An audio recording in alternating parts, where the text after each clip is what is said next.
কি ক্লাস 9-এ আগের দিন একটা ক্লাস আমরা করিয়েছিলাম পশ্চিমবঙ্গে ভূপ্রাকৃতিক বিভাগ। সেই ভূপ্রাকৃতিক বিভাগে আগের দিন আমাদের উত্তরের পার্বত্য অঞ্চলটা পড়ানো হয়েছিল। আমাদের দুটো অংশ বাকি ছিল, একটা পশ্চিমের মালভূমি অঞ্চল আর একটা দক্ষিণ পূর্বের সমভূমি অঞ্চল। এই অংশটা নিয়ে আমরা আলোচনা করব।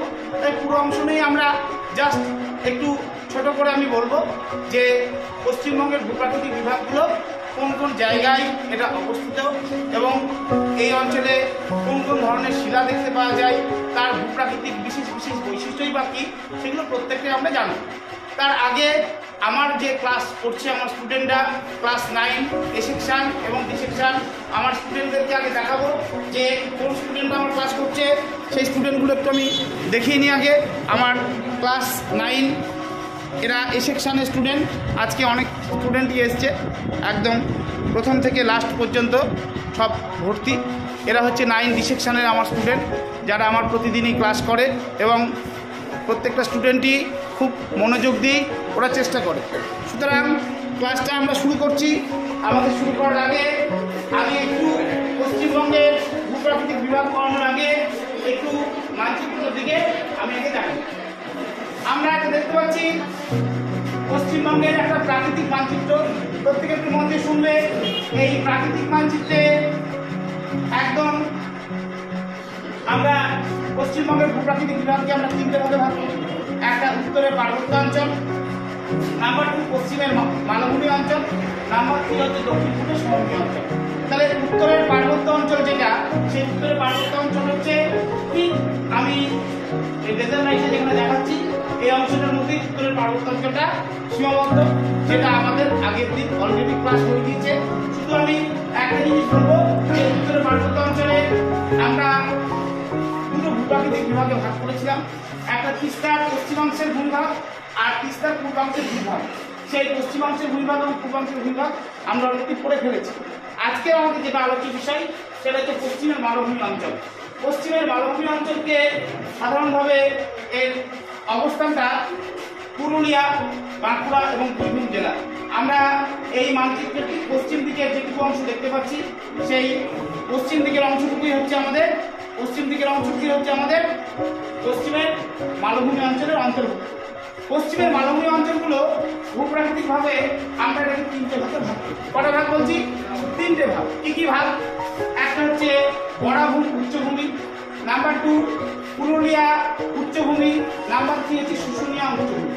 পশ্চিমে যেটা মালভূমি অঞ্চল আমরা বলছি, যে পশ্চিমের মালভূমি অঞ্চলটা মূলত প্রাচীন শিলা দিয়ে গঠিত। কি শিলা বলছি? প্রাচীন শিলা। এবং এই অঞ্চলটা সাধারণভাবে প্রাচীন শিলা গঠিত একটা অঞ্চল। আমি এই অঞ্চলটা পড়ানোর আগে একটা জিনিস একটু বলবো।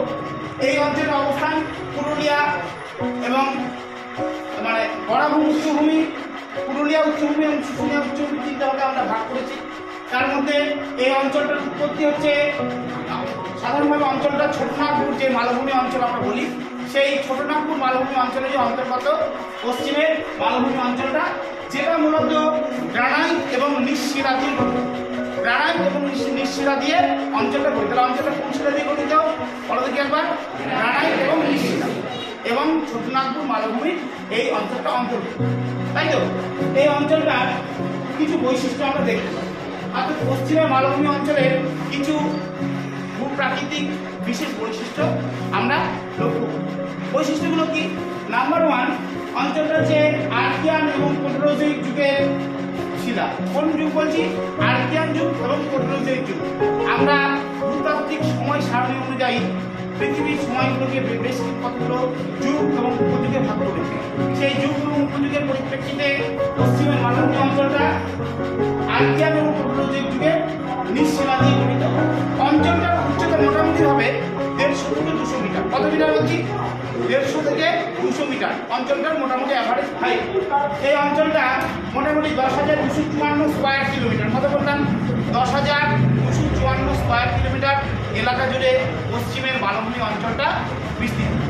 অঞ্চলটার শিলাগুলো বললাম প্রাচীনতম শিলা, এবং এই অঞ্চলের যে প্রাচীন ছোট ছোট টিলা দেখতে পাওয়া যায়। কি বলছি? ছোট ছোট টিলা, অনুচ্চ টিলা, যেগুলো আদতে খুব শক্ত শিলা, সেগুলো ক্ষয়টাও খুব ধীরে ধীরে হয়, ক্ষয় খুব ধীরে ধীরে হয় বলে ওগুলো অনুচ্চ টিলার মতো আকৃতিতে অবস্থান করে।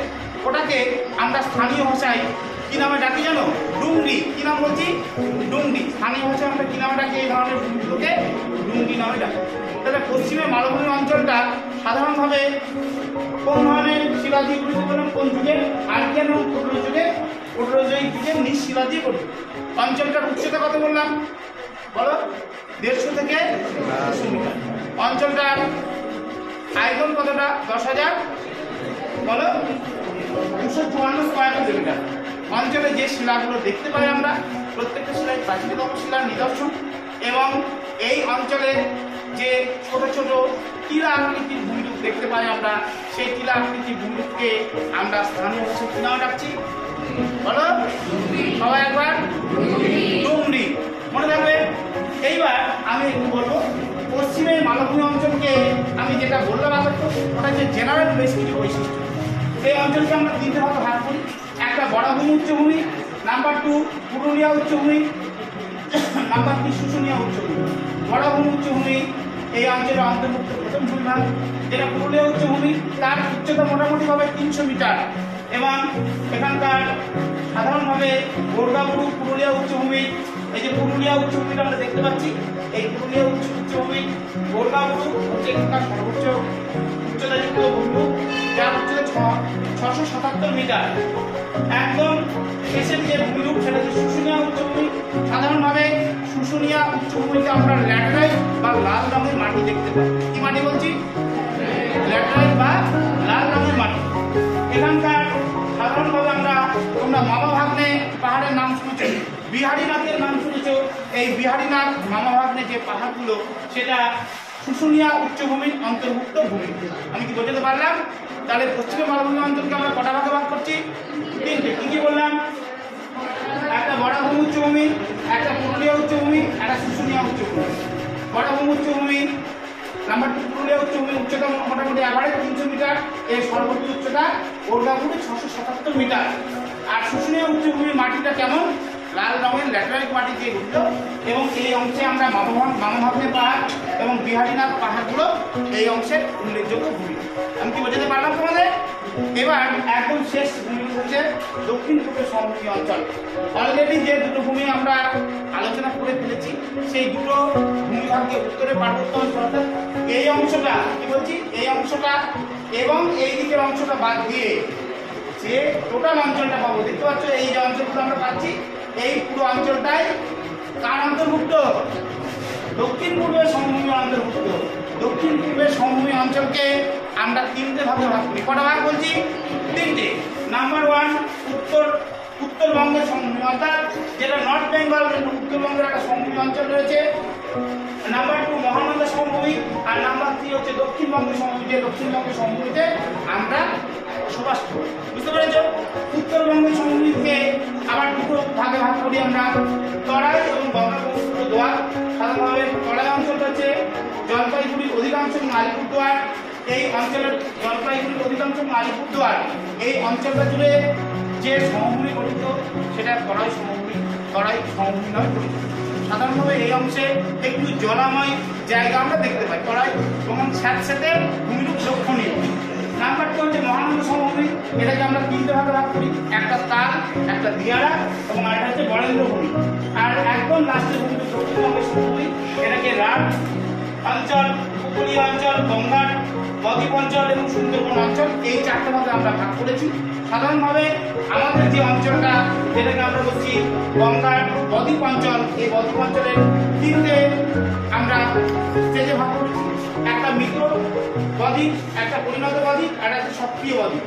সাধারণভাবে তোমরা মনে রাখবে, নদিয়া এবং মুর্শিদাবাদ এই দুটো জেলা যে বদ্বীপ গঠিত হয়েছে, এই অঞ্চলগুলো হচ্ছে কার অন্তর্ভুক্ত? মৃতপ্রায় বদ্বীপের অন্তর্ভুক্ত। নাম্বার 2 পরিণত হুগলি এবং হাওড়া, কলকাতা, এটা হচ্ছে ম্যাচিওর ডেল্টা। বুঝতে পারলাম? আর একদম সক্রিয় বদ্বীপ হচ্ছে দক্ষিণ 24 পরগনা, যেখানে বদ্বীপ গঠনের কাজকর্ম এখনো চলছে অ্যাক্টিভলি রান। তাহলে আমরা বুঝতে পারলাম আমাদের অলরেডি ঘন্টা পড়ে গিয়েছে, সময় শেষ। পশ্চিমবঙ্গের যে ভূপ্রাকৃতিক বিভাগ সম্পর্কে আমাদের ধারণা হলো। তোমরা একটু বাড়িতে ভালো করে পড়ো, আমরা পরের দিন এটাকে আরেকবার রিভিশন করবো। ঠিক আছে, আজকের ক্লাসটা আমরা